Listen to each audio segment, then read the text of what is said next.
Assalamualaikum warahmatullahi wabarakatuh. Perkenalkan, nama aku Naila Usnia dengan NIM C0E024006, Prodi Keuangan Daerah Angkatan 2024, Fakultas Ekonomi Bisnis Universitas Jambi. Dengan dosen pengampu saya, Pak Dr. Wirmi Eka Putra, SEMSI, dan Miss Aninda Puji Ardila, MAK. Baiklah, di sini saya akan menjelaskan materi perpajakan 1 yang dimana materinya itu tentang yang pertama ada penerapan perpajakan di Indonesia, yang kedua ada fungsi pajak, yang ketiga ada tarif pajak nih. Nah, latar belakangnya itu sistem perpajakan di Indonesia telah bertransformasi dari official assessment system hingga 1976 menjadi semi self assessment system, itu tuh dari 1968 sampai 1989. Nah, self assessment system itu sekarang 1984 dengan menerapkan sel-sel campuran dan angsuran itu tuh fiktif untuk angsuran PPh pasal 25, nyata perhitungan dan akhir tahun, asas domisili untuk WPDN dan asas sumber untuk WPLN, serta berbagai jenis tarif yang pajak mulai dari proporsional, progresif hingga tetap untuk mendukung fungsi budgeter sebagai sumber penerimaan negara dan fungsi regulator sebagai instrumen pengatur kebijakan ekonomi, sosial, dan politik. Seperti yang bisa kita lihat di PPT di atas, selanjutnya kita membahas tentang rumusan masalah.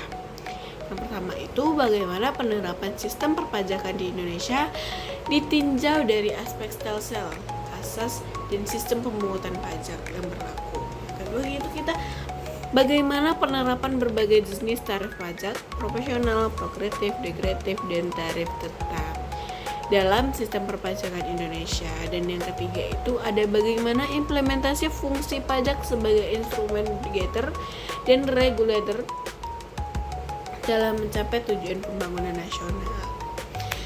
Nah, masuklah kita ke materi yang pertama, yaitu penerapan pajak di Indonesia. Nah, penerapan pajak di Indonesia ini dapat dilihat dari 3 aspek loh, yaitu dari sel perpajakan, asas perpajakan, dan sistem perpajakan yang digunakan. Berikut penjelasan lebih mendalam mengenai ketiga aspek tersebut. Nah, dari segi stelsel perpajakan, pada prinsipnya Indonesia menggunakan stelsel nyata, yaitu sistem pemungutan pajak berdasarkan penghasilan atau omset yang sebenarnya terjadi. Namun, praktisnya itu ditetapkan stelsel campuran, yaitu kombinasi antara stelsel nyata dan stelsel fiktif. Nah, dari segi asas perpajakan itu ada 3 asas. Yang pertama itu ada asas domisili yang ditetapkan untuk kewajib pajak dalam negeri.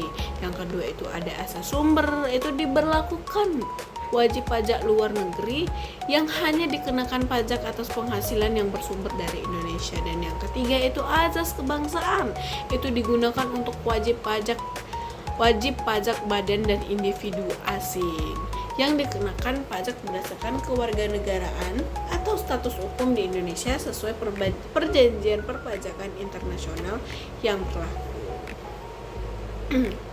Nah, kalau dari segi sistem perpajakan juga ada 3 nih. Yang pertama itu ada sistem official assessment.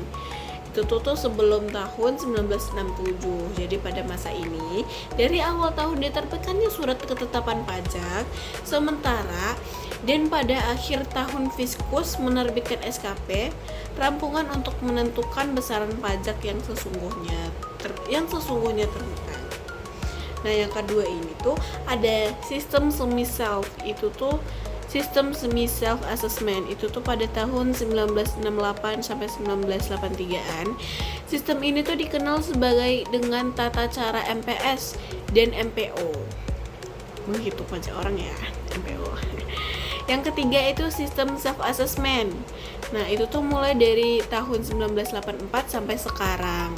Jadi sejak tahun 1984 Indonesia menerapkan sistem self assessment, yaitu sistem pemungutan pajak di mana wajib pajak itu diberi kewenangan penuh untuk menghitung, membayar, dan melaporkan sendiri pajak yang terhutang tanpa campur tangan langsung fiskus dalam menentukan besaran pajak.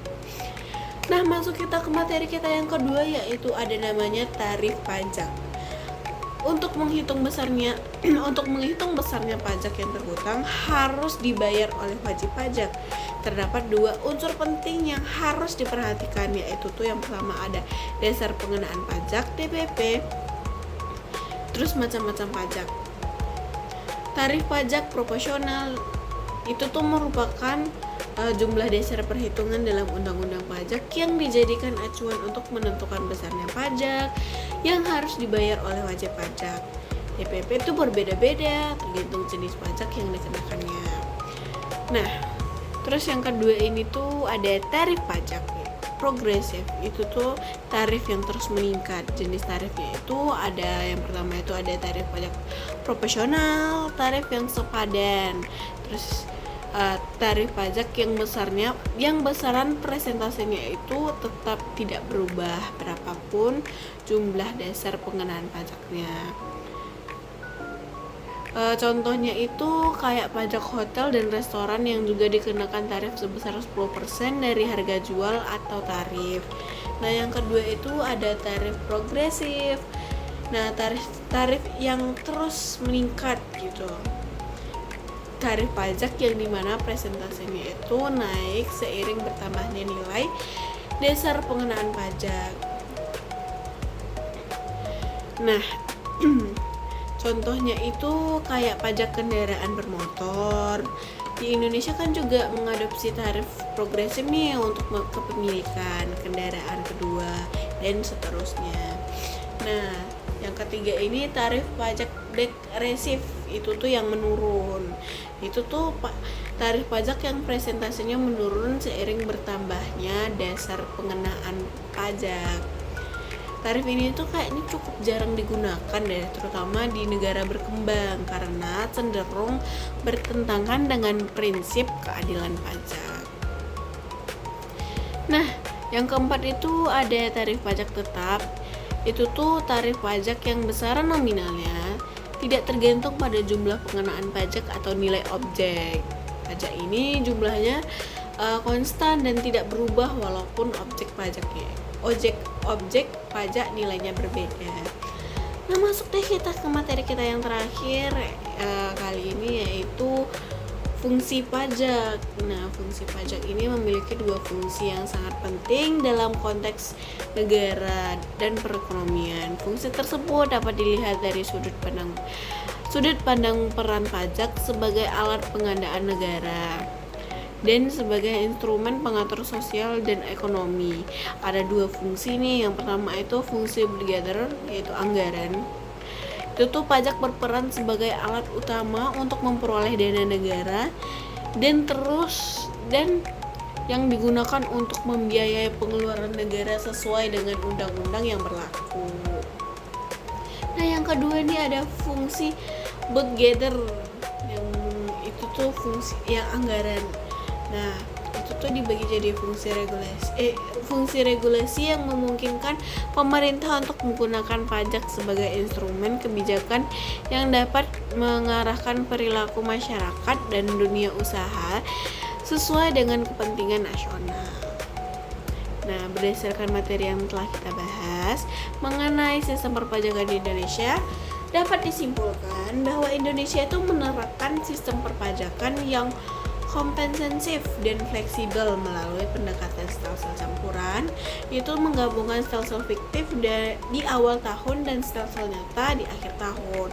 Lalu ada asas yang beragam, itu domisili untuk wajib pajak dalam negeri, sumber untuk wajib pajak luar negeri, dan kebangsaan untuk wajib pajak asing, serta evolusi sistem dari official assessment menuju self-assessment system sejak 1984 yang memberikan kemandirian kepada wajib pajak. Struktur tarif pajak yang diterapkan sangat bervariasi, mulai dari tarif proposal PPN 10%, progresifnya itu PPh orang pribadi 5% dikurang 30%, dan degresif itu yang jarang digunakan hingga tarifnya tetap yang sesuai dengan klasifikasi karakteristik objek pajak dan tujuan kebijakan fiskal. Sistem perpajakan di Indonesia juga menjalankan dual fungsi, yaitu fungsi bergather sebagai sumber utama penerimaan negara untuk membiayai pengeluaran publik dan fungsi regulator sebagai instrumen kebijakan untuk mengarahkan perilaku ekonomi masyarakat seperti pengenaan pajak tinggi pada minuman keras dan barang-barang mewah serta tarif ekspor 0% untuk mendorong daya saing produk nasional, sehingga pajak menjadi instrumen yang sangat efektif dalam mendukung pembangunan ekonomi nasional dan pencapaian tujuan sosial budaya. Sekiranya cukup sampai di sana presentasi saya menjelaskan tentang materi di atas. Maaf yang sebesar-besarnya dari saya. Jika ada kesalahan dan ketidakpahaman, kalau ada kritik dan saran, tolong mohon maaf dan disampaikan. Terima kasih, jangan lupa komen.